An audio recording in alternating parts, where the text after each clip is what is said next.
So, good morning. This morning we are talking to Michael Timmins, the guitarist and the songwriter from Canadian band Cowboy Junkies. So, Michael, good morning. Thank you very much for taking the time to talk to us today.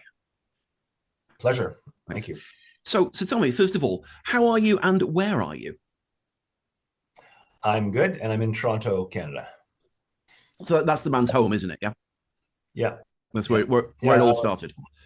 Most of us live here. Bass player lives on the west coast of Canada. Marco lives a bit 2 hours north, but yeah, this is our base. We have our studio here, and this is where we're from. You have your own studio. That's convenient. Yeah, we've built it up over the last many years. We've probably used it as our main recording studio for uh, you know 10, 15 years now, maybe. So even longer than that, 20 years maybe. So the Yeah. days of recording in churches and temples are long gone, are they now? Yeah, I mean, we still will still do remote recordings. If you find an interesting space, just to sort of mix it up. But we always end up for some point back in the studio in our studio. Fair enough. Well, I know there's an awful lot. You were talking about the celebrating 40 years tour. So there's an awful lot of ground to cover here. But I know you were Yeah, very particular, for example, with Sharon Temple. Sound wasn't quite right for you there. yeah, So that album yeah. was a Sure. long time coming out, wasn't it?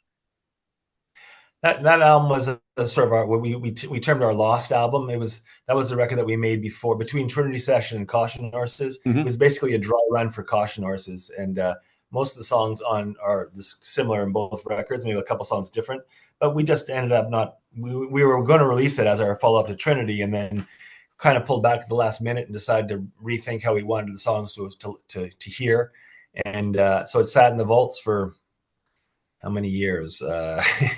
10, 30 years. Wow. And then somebody suggested we just pull it out, again, as a catalog record. Yeah. We didn't do a lot of promotion around it. It was just sort of a cool project to do. And somebody wanted to do it with us. So we just said, yeah, let's do it. Fair enough. So yeah, so I mean that was a 30-year interval, but like I say, we're billing this as the celebrating 40 years tour. Yeah. Now, Yeah. I'm trying to think, is it because you're a family or in spite of being a family that you've managed to stick together for 40 years? Because that's remarkable. Yeah. I think because, for whatever reason, the three of us who are the siblings, and, the fourth member of the band, Alan, is basically a brother. I mean, I've known him. My brother Pete is in the band, and I've known Yeah. Alan longer than Pete because Pete's Wow. the youngest in the family, and I was friends with Alan before Pete was born. So, I've known him a long time. And we grew up obviously together, and we grew up listening to the same music, which is really important. And obviously, we share some of the same values, coming from the same family. So, Yeah. I think all those things, and there's also three other siblings in the family. So there's six kids in all. So it's a Right. big family, and family is important to us. And so, if ever we had issues with the band, we just made sure we'd clear them up because we didn't want those interfering with their family. So I think it's because we're a family that we'd be able to survive. Fair enough. Yeah, if I remember correctly, I seem to have read somewhere, wasn't John Timmins a member of the band at one point? Yes, that's right. So when we formed the band, John, our oldest brother, who really introduced us to so much music, um, he was in the band as a second guitar player. He left the band sort of right before we recorded our first record. Yeah. So he's only in it for a few months, but Right. it sort of wasn't the lifestyle he wanted. So yeah. So, but he was in it originally. You're right. No, fair enough. So, I mean, is it like a Canadian band thing to keep the same members? I'm thinking of people like, say, Rush or the Tragically Hip, who managed to stick together for, That's true. forever. I don't, I don't know. I guess maybe I guess like Australians, we're a little bit more laid back. So, Yeah. we don't get too head up about things. We know how to sort of talk about things and deal with Yeah. them. Yeah. Yeah. Just for the listeners' benefit, we're not Australians. You're coming to New Zealand in November, mate. Oh, I gather you oh, might be nipping over there at some point, but yeah. we're going there. Yeah, yeah, Yeah. yeah, yeah. Come on. Australians, New Zealand, whatever. It's, it, it, English stock. English stock. it's like accusing you guys of being Americans. It's kind of up there, Oh, really. yeah, yeah. Sorry, Which sorry about that. I realize Yeah. at this particular point in history, that's not a really good move. I should. Yeah, no, that'd be very Yeah. bad. Sorry about that. No worries. No I've been worries at doing all. a lot of interviews that there's all scattered in there. So No, I they're coming understand that. there. Yeah, but Yeah. you're coming back to New Zealand in Yeah. November of this year. Now, You were here, I believe, 3 years ago. And before that, it was like 20 years. So I'm thinking, like, if we keep this geometric progression going, you'll be back again in about February. I think we'll be living there. Hey, you'd be welcome. We'll be living there. That'll be okay with me. Yeah. So we kind of enjoy ourselves.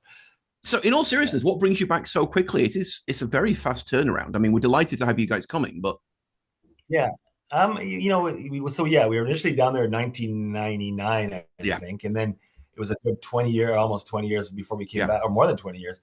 And it just, I think when we initially went, it was great. We wanted to get back there, but things happened, tours happened, and then we couldn't find a promoter to bring us back. Like we need, you need for the inside track of touring, you need a promoter to bring you places.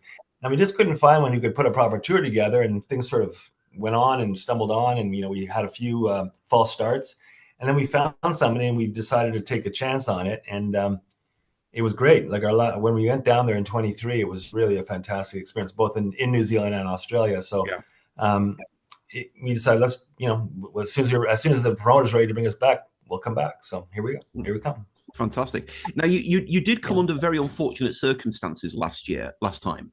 I remember Margot remarking on the fact that it was the worst flooding that Auckland had experienced in living memory. Well,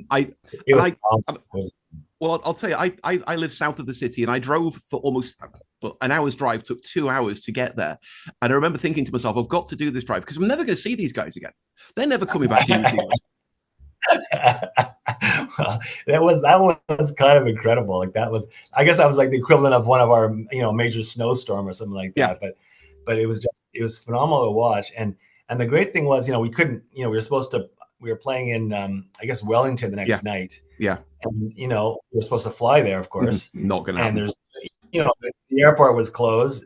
But being Canadians, and again, being down there, it's like, we're not going to not play this show because of rain. So we got in a van and we drove to Wellington for 8-10 hours. Yeah. And, the beauty of that, and we made the show and did the show. And the beauty of that was, the people of Wellington were just so excited to, they're so appreciative that we made that effort to get down there. So it was great.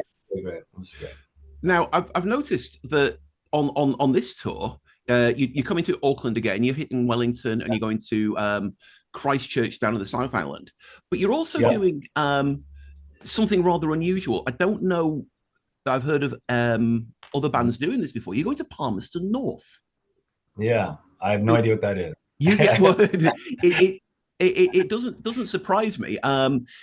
It's not really very well known. It's the butt of a lot of jokes in New Zealand as being a bit dull. Okay. And in fact, John Cleese famously suggested that it was a good place to come to kill yourself. Okay.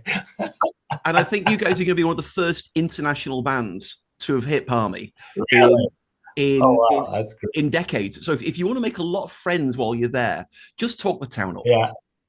Say bad things. Because even within New Zealand, it's not the prestige destination.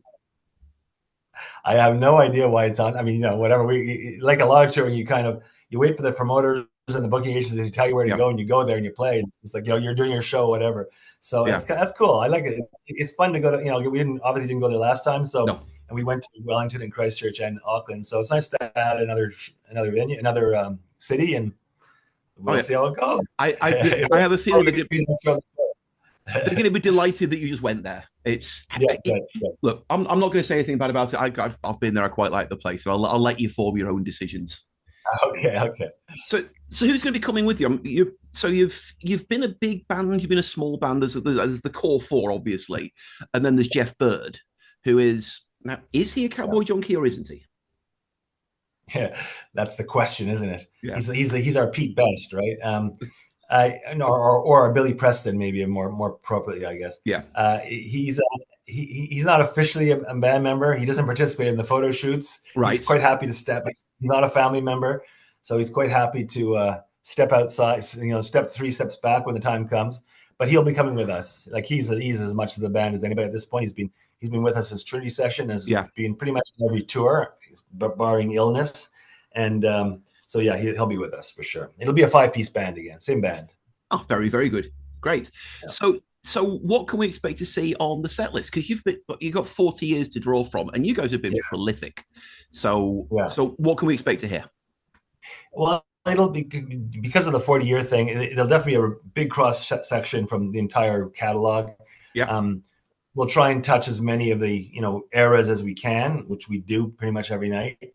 Cool. There'll be we'll definitely won't ignore our recent stuff. It's important to us to play new material as well, but it'll definitely be. We'll do the two. I think we'll probably do the two sets again like we did last time. Right. Yeah.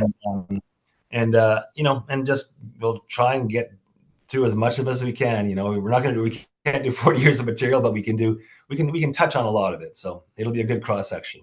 Right. Because I mean, I'm looking through your discography. I mean, okay, one thing we have to get out of the way is, can we just ask about the name of your first album? White's Off Earth Now? Yeah. I mean, doesn't seem to belong lyrically to any of the songs. I'm just curious, where did that come from? So, well, that was an organization that was based in California, I think in the 60s or 70s, very, very obscure, that Alan and I came across years and years ago. We just loved the terminology. And their whole philosophy was, if all the white people got off the planet would do fine. So when we were doing this record, which is Where's That Earth Now, is our first record. It's a blues record, our blues song. So, and basically our take on it was, here's a whole bunch of white suburban kids once again doing these great black urban legends stealing their music once again. And making a record. I mean, so it was sort of a take on ourselves, and then on the cover it's four very ugly pictures of these four white, which is us, these four white people.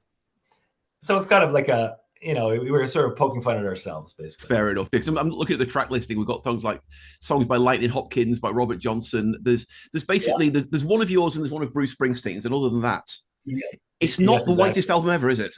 No, exactly. Yeah. So it was just that. It was just like it was sort of like harkening back to the early days of Zeppelin or the Stones and all those bands stole all that great music, and just here we are again doing it again. So it's just making fun. Fair enough. I mean, the other one that never made sense to me was the Caution Horses, and I'm sure there's a story behind that name as well. Again, I don't know if it happens in New Zealand, but there's a lot of horse trailers. When people are pulling horses in trailers, it'll say horses caution, and sometimes it'll say caution horses. And I just remember doing a long drive on tour and pulling up beside behind a trailer, and I was probably 8 hours into the drive or whatever, and 3 weeks into the tour, and just sort of reading it, going, caution horses. What does that mean? Caution horses. I couldn't figure it out what it meant. So I just like it felt like two words that didn't go together, like Cowboy Junkies, two words that didn't go together. I just like the vibe of it. So that's all. So that's what fair enough. Well, since you mentioned the name of the band, now you're gonna have to explain that one to us as well, mate. God. Hey, you open the door, I just step through it. Yeah. Sorry. Again, unfortunately, there's no story behind it. We've been working as developing our sound. We had our first gig coming up at the local bar, and the bar owner said, I'm putting an ad, our weekly ad in the paper for announcing who's playing, and I need a name of the band. So we basically, after rehearsal one night, we sat down, said we need a band name. We threw words back and forth. There was a little bit of a country thing happening in Toronto at the time, little indie country thing happening. And there's also a lot of junkies in the scene. So we just put those two words together, and that's how it came up with. No, fair enough. It didn't really have any meaning at the time. Weirdly, it kind of came to define the sound a little bit. But at the time, we didn't have any country sound in any country vibe in our music at all. So it's kind of weird how it kind of became to define it after the fact. No, fair enough. Well, I know certainly by the time you were recording Black Eyed Man, the country was really front and center. Yeah, it really was kicking in. But you guys have covered a lot of ground over your discography. Like I said before, you've been prolific. I mean, nothing's ever going to quite beat your Nomad series. That was 4 albums in 2 years? Yeah. How did that come about? We had just sort of left. I'm trying to think. I think we just shed ourselves of every contract that we'd ever signed. So we were completely free. And we sat around and thought, well, we can do anything we want. There's no restriction on what we can or can't do. We are even we're our own label, we're our own publishing company, we're our own record company. Like, what do we do? And so, and we kind of just didn't want to just do another record. We wanted to do something different. So we devised this idea of the Nomad series. We had some songs that are sitting around. We wanted, and also that we realized that there's certain aspects of our sound that we wanted to explore, like the psychedelic sound of it. Yeah. We wanted to explore the cover side of it. We wanted to explore the sort of the more folky singer-songwriter side of it. So, and also the experimental side of it, which is Renton Park. So, and I just come back to China with all these sounds. So it's sort of like this. We had a ton of ideas. So we said, well, let's just do them all. But rather than put them on record, just do 4. So yeah, that's how it came about. Fair enough. And then we've had another album. Was it last year or 2 years ago? Such Ferocious Beauty came out, and some of these lyrics are starting to become very, very personal, aren't they? Yeah, there's Such Ferocious Beauty is sort of, a lot of the songs are based around our experience with our dad, our father, and he's dead now, but at the time he had dementia and was he was dying. But it was during COVID too, so we were sort of in charge of taking care of him, and he had COVID, and with all this weird stuff happening. So it was just a very intense time, and the song sort of ended up reflecting that time, those times. Right. And I notice that we're starting to see a lot more of Alan Anton's name starting to appear in the songwriting credits. Are you finally starting to loosen the reins a little bit here, Michael? Every record I say, send me ideas, guys, send me ideas. And nobody ever would. But Alan started to. So he started to send me some musical ideas over the last 2 records, Such Ferocious Beauty and All That Reckoning. And it's great for me because rather than starting with a completely blank slate, I can start with a little bit of musical ideas and sort of build from there. So that's how that's begun to happen. It's great. It's great for me. Fair enough. So no, Margot will always introduce you on stage as the guy who writes the words that I sing. And I sometimes wondered, what goes through your mind knowing that your sister's going to be singing your lyrics? Does that change what you write about? The other themes you'd avoid, themes you'd focus on because it's your sister? Yeah, I try not to think about that when I'm writing. I try to think in terms of just writing the song that I want to write. So I try not to allow that to influence what I'm going to do. Often when I finish a song and I listen back to it and I think, well, I really like the song, but there's no way Margot's gonna be able to sing this. Right. I'll still introduce it to her because those are the songs that she usually brings to another level, right? She'll find a way into them. So I try never to sort of second guess what she can and can't sing. And then there's some songs I think, well, this is gonna be great for Margot, and it kind of falls flat, So I stopped trying to do that. But obviously, when I being a songwriter, then give them to her to sing, it always elevates them in some ways or changes them, and that allows me to sort of get a bit of a different perspective on it, which is great. Now, fair enough. Well, I won't put you on the spot and ask for specific examples. That would be a little bit cruel. Yeah. But I do remember reading an interview with Margot some years ago when she mentioned that because Cheap Is How I Feel was one that had sort of particularly pointed lyrics. And he said it was interesting singing a song like that her brother had written for her, especially the very final line. Yeah. I guess so. There's lots of songs like there are a few songs like that in the catalog, I guess, that are, they're written from, I might have written them from a male perspective, thinking I was writing from a male perspective, but then when Margot sings them, they turn into a female perspective. So that will, especially in those days, that often will make the song more, it'll give it a different slant, right? Just coming from a female voice as opposed from a male voice gives it a different slant. Certainly a song like Cheap Is How I Feel would do that. So yeah, that's probably why she mentioned that song for sure, that they would do that. And again, it's just who it's coming from, a female or a male. It just changes the slant of the song. Fair enough. So what's going to be next? We've had, like I said, we've had 3 of your original albums recently. We've had a covers album, Songs of the Recollection. What's next?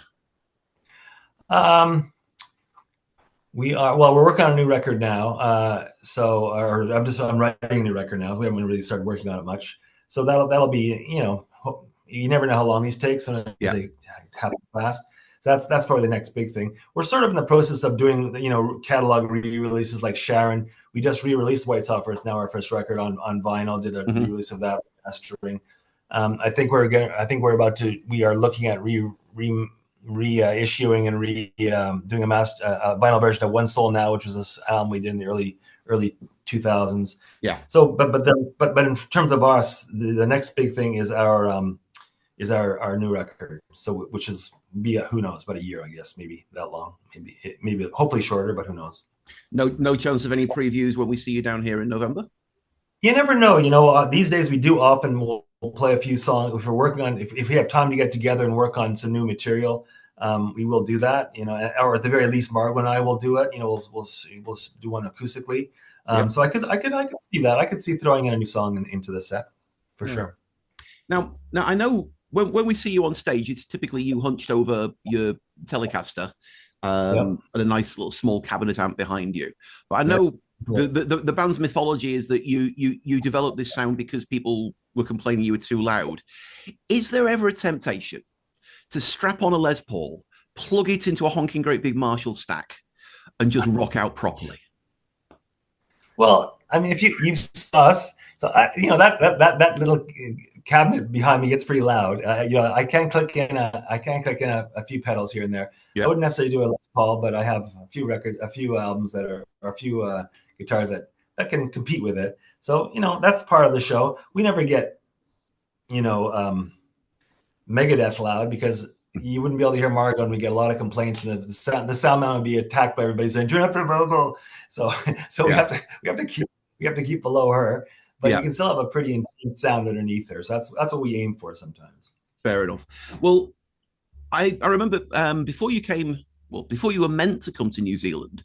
So this would have been back in 2019, shortly before a few things got in the way. I spoke to Margot and I made a request. I was asking her about the set list for that show then, and I did ask her if I could make a request for Powderfinger, and very, very, very graciously she worked it into you guys worked it into your Auckland show, and it was flawless. Obviously, that's just an absolutely gorgeous song that you guys do wonderfully. So I'm going to be shameless again, and I'm going to make another request. Okay. I remember buying what's it called? I've forgotten the name. That's terrible, isn't it? I should have this written down in front of me. Black Eyed Man. I bought Black Eyed Man back in 1992, and being quite shocked at the development of your sound was suddenly like those new dimensions came in. And when Murder Tonight in the Trailer Park came on for the first time, I thought, wow, these guys can rock out. And I didn't realize. And I have come to love that song. So I'm going to be very, very bold right now and make a request right now that you play Murder Tonight when you come to Auckland. Okay, I'll try to remember that. Maybe send a to Diana, to the publicist, a reminder or post, because it's a long way from now. I know. Send a reminder. Well, look, I asked Margot in 2019 and she remembered in 2023. So I cannot believe that she remember. That's probably pure coincidence. Margot's got the worst memory on the planet. Well, all I know is I managed to snag a copy of your set list between your two sets. I dipped up to the stage and grabbed a set list and I saw Powderfinger and I thought, she remembered. God bless her. Well, I will try to remember it, but if you can send a reminder, that would be, because it is in our, we do it it is in our repertoire, so yes, it's quite possible we could do it. So yeah, that would be quite fantastic. So thank you so much for your time this morning. We'll be seeing you on the 4th of November in Auckland. Excellent. 6th in Wellington at the Opera House. 7th in, as we said, quite remarkably, Palmerston North, the Regent Theatre. You've got a day to recover after the shock of that, and then you're in Christchurch on the 9th at the Isaac Theatre Royal, and then after that you're off somewhere, some other island that we don't talk about. That's some other place. Yeah. So we'll look forward to seeing you there. Michael Timmins, thanks very much. Thank you.